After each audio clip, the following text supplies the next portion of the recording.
at the top of the linebacker board for Ohio State, and the Buckeyes hit it on Thursday. Welcome to Snap Judgments. He is Jeremy Birmingham.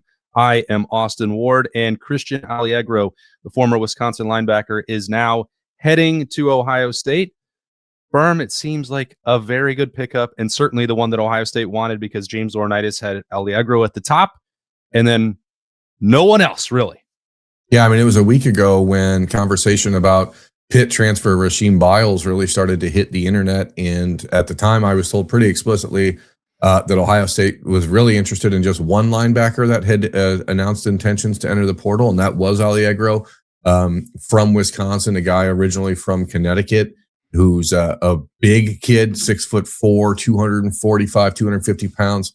So he's a lot different than Biles when it comes to the profile type. I mean, Biles, the first thing that I heard about that was too small to be so expensive. So I don't know how that's going to play out for Rasheem, who I covered as a recruit in high school. He was a teammate of Sonny Styles at Pickerington Central. So you'd figure that if the need for Biles was, or the push for Biles was so great, it likely would have come from inside of the house. And I don't think that really occurred for Ohio State. But Aliegro did, and he's a guy that Ohio State originally had hoped, Austin, to get on campus last Saturday, on the second day of the portal window opening, trying to get him on campus before he made a visit anywhere else. But there was some pushback and holdback from Wisconsin about letting him go, making sure that contracts and all that stuff. And obviously, the Badgers are in a court battle about that from a year ago, so they know what they're doing there. But he was in the portal by Monday. Visited Texas on Monday, visited Ohio State on Tuesday and into Wednesday, and late Wednesday night, the deal was done. Thursday morning announcement, bang, bing, bam, boom. You get a guy who you don't have to count on to start, which I think is the most important thing here, because I think you learned a lesson in last year's transfer portal window that even the guys that you target and that you value may not be able to come in and start. But you do feel confident with Peyton Pierce and Riley Pettijohn and TJ Alford as three game-ready guys. And now you slot in Aliegro to be a depth piece and a guy that can move around, because he's also played some defensive end, some stand-up edge rusher, done a lot of different things for the Badgers, which obviously Luke's defense in Madison is still pretty damn good. Yeah, well, I think what's important with Christian Alliegro is that he could start. And James Laurinaitis, when he's making this sales pitch and bringing him in for a visit, it's looking at the way that he could be used, and we might see different configurations of linebackers. Everyone knows what TJ Alford and Riley Pettijohn, the upside, those recruitments a year ago were so critical. And we've seen Peyton Pierce deliver in a college football playoff game with a forced fumble. You would, I think, vastly prefer to build around four linebackers that you think have starting potential and starting caliber ability in the Big Ten. And the thing that sets Aliegro apart in this conversation, it's not a guarantee that he will play a ton, but he has been a day in, day out linebacker for a Big Ten program. And for all the weaknesses that Wisconsin may have had over the last couple of years, defense was not one of them. And when you turned on the film, and when we were getting ready to go up to Camp Randall in October last year, Aliagro's productivity, his versatility, the different ways that Luke Fickell and that defense used him flashed. He was one of the few players that I remember thinking about in the matchup. Who could you take off of Wisconsin's roster who could play for Ohio State? Not that they would have played ahead, not that he would have played over Arvell Reese or Sonny Styles. He wouldn't have. And maybe not that he'll play ahead of Peyton Pierce or Riley Pettijohn or TJ Alford. We'll see. He's the only one that I really felt like was strongly in that conversation. And then on top of that film, Birm, while we're there, he breaks his arm in the first quarter. They strap on a cast. He gets a bigger cast at halftime. He played 65 snaps, I believe, in that game. So you have already the film evaluation. Maybe this guy could be in the transfer portal. And then you have the in-person experience, seeing the toughness. Wisconsin had no business winning and pulling off an upset, and they couldn't because their offense was so inept. But what Aliegro did in that game, I think it clearly resonated with Ohio State. Let's keep an eye on this in case it can be revisited. And if there's a way to make it work, let's try. And they did that. Yeah, and the reality is for Ohio State, a defense that's going to lose a lot of key parts. What you need are guys who are junkyard dog types. You need guys that are just going to be willing to fight through anything to play football. And as good as Peyton Pierce was for Ohio State this year, he's that type of guy. I think it'll take some development for Riley Pettijohn and TJ Alford to get that sort of want to. It started a little bit, especially for TJ at the end of this year, and I think we'll see them continue to elevate. But the point is ultimately that as a football program, you have to have guys that will push the young guys. If you're going to put the future of your program in the hands of unproven second-year guys that are being paid a lot of money, what you need is to have guys like Christian Alliegro who are behind them, pushing them to say, hey, you are not able to rest on your laurels here. You do not have a guaranteed starting job at Ohio State. Christian Alliegro didn't want one, and his addition means that guys like Riley Pettijohn and TJ Alford need to not feel like they have one, because I think that that's what you're going to get here. Competition breeds competition, iron sharpens iron, all those other cliches. But the fact is you're getting a player who's experienced, which is important for this linebacker group because of Pettijohn's and Alford's inexperience. You're getting a player who's super tough. You're getting a player who's super physical, and you're getting a player who's versatile. Now, none of those things guarantee that he's an all Big Ten type player for Ohio State. None of those things guarantee that he's a starter.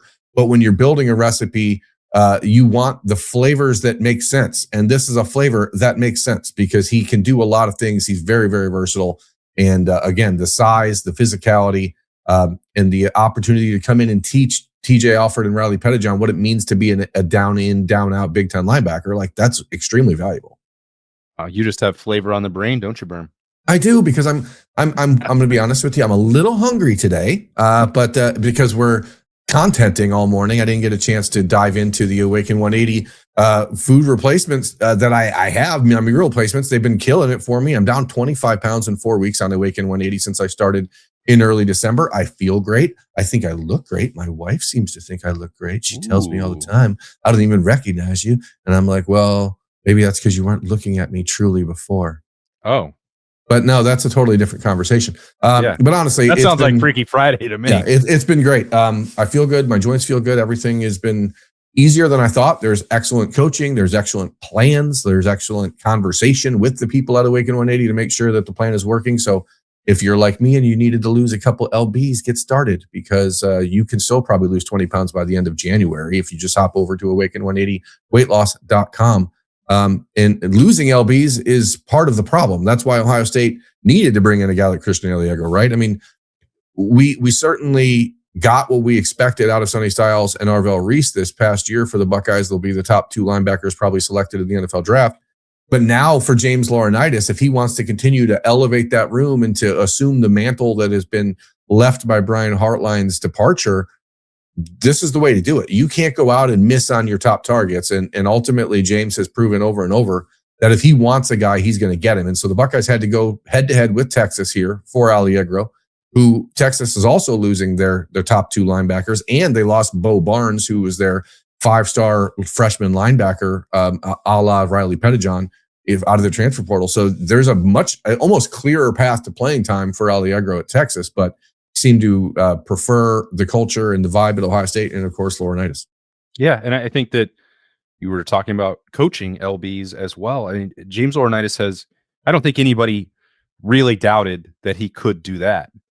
If you think back to the 4 or 5 year ago conversations, like, well, does he want to be in the Woody every day, or college football program in general every day? Does he want to deal with the recruiting side of it? It's not the most fun. It's not the most glamorous part of the job, but I don't think it's any surprise to anyone who's met James Laurinaitis either that he would be an excellent relationship builder. And I think back to the job that he's done, some of it is straightforward and easy to evaluate with the way that Cody Simon played 2 seasons ago and the elevation of Arvell Reese and Sonny Styles in the linebacker room last year, and say, well, that's it. That's a guy passing down his knowledge of playing the game. Some of his best work then has been what he has done elsewhere. When Peyton Pierce, when people were trying to tamper and get him into the transfer portal a year ago, honest conversations about what his role was going to be, what James Laurinaitis envisioned for his future and what he was going to do to help get him there. And that did not involve being a 60 snap a game guy at linebacker for Ohio State last season, but it was still a meaningful role that should propel him into the next year. You counter that or add to that, combine that with the recruitments on TJ Alford and Riley Pettijohn, amongst others, in the 2026 class. And now this, when you have, as you mentioned, a head-to-head showdown with Texas, and I would assume, and I can't prove it, but probably a more lucrative NIL offer from the Longhorns than what Ohio State was going to offer, given their relative lack of need. This is almost a luxury pickup, but not quite. As we talked about, he could become a starter, and Ohio State, I think, would like to play all 4 of these linebackers on the roster, maybe relatively evenly next season and in a variety of different ways. But, he's almost like James Laurinaitis is sort of playing catch up in that way. He has to make an honest sales pitch and give it genuinely. And Christian Alliegro has to buy into that development plan and use in the Silver Bullet system next year, while weighing perhaps a better, richer offer elsewhere. And I think that is what has set James Laurinaitis apart when you're talking about the last, let's say, 5 recruitments or portal opportunities that he's faced. Yeah, it's him, but it's also Matt Patricia. And it's Matt Patricia's history, a guy who wants bigger linebackers as well. You look at what they did with Arvell Reese in 1 year. Physical comparisons are apt here in that 6'4", 245 range. Obviously, there's not the same athleticism with Aliegro that Arvell has, because Arvell is not a human being from the planet Earth. But you can see where like the fit is, and that's ultimately what the kid like Aliegro is looking for, because you're going to get playing time. Ohio State's schedule is going to put you up against the best of the best next year. It is a loaded schedule, maybe the toughest in the country. And so this is the type of depth add or starter add that you just, it is a luxury, but it's also almost a requirement, because you have 3 guys that you trust to play next year in Peyton Pierce, TJ Alford, and Riley Pettijohn. But beyond that, you're still waiting to develop Eli Lee. You're still waiting to see if the light comes on for Garrett Stover, or if he can be that other guy. And while you're bringing in younger guys like Sincere Johnson, who I think will end up pushing himself into that discussion with the top 4 guys by the end of spring football, you realized, or what you learned a year ago with Riley and TJ, is that no matter how good a high school linebacker is, there is a significant upgrade in what is needed physically when you get to a place like Ohio State. So this is a pretty darn excellent stopgap for Ohio State and Christian Alliegro, because if your stopgaps can become starters, then you are doing it the right way in the transfer portal. And again, I know a lot of people will scoff at the Buckeyes approach, but I don't. The word that keeps coming to mind is the Buckeyes are not being slow; they're being patient, and they're finding the guys that they want. And there's still 7-8 days left in the portal window for a lot of things to happen, and a lot of key parts, and a lot of key players who actually aren't even in the transfer portal yet, who have announced they're going to be, are still out there. And the Buckeyes have a plan. Christian Alliegro was a part of it from the start, though. And now he is officially part of it moving forward. Great to break that down with Jeremy Birmingham, as always, on Snap Judgments. You can see all of these shows, including The Beat, Talking Stuff, and so much more at 97.1 The Fan, 10 TV, 10 TV Plus. And if you would like the audio only, you can get that at Apple, Spotify, Roku, or anywhere you get podcasts. So that's a quick one. It's a snappy one. It's Snap Jays right here, breaking down Christian Alliagro's decision to join Ohio State, play for James Laurinaitis, Matt Patricia, and the Buckeyes. We'll have so much more coming your way during this busy transfer portal stretch, and we'll break it down, as always, at 97.1 The Fan. He's Birm. I'm Austin. We'll talk to you later.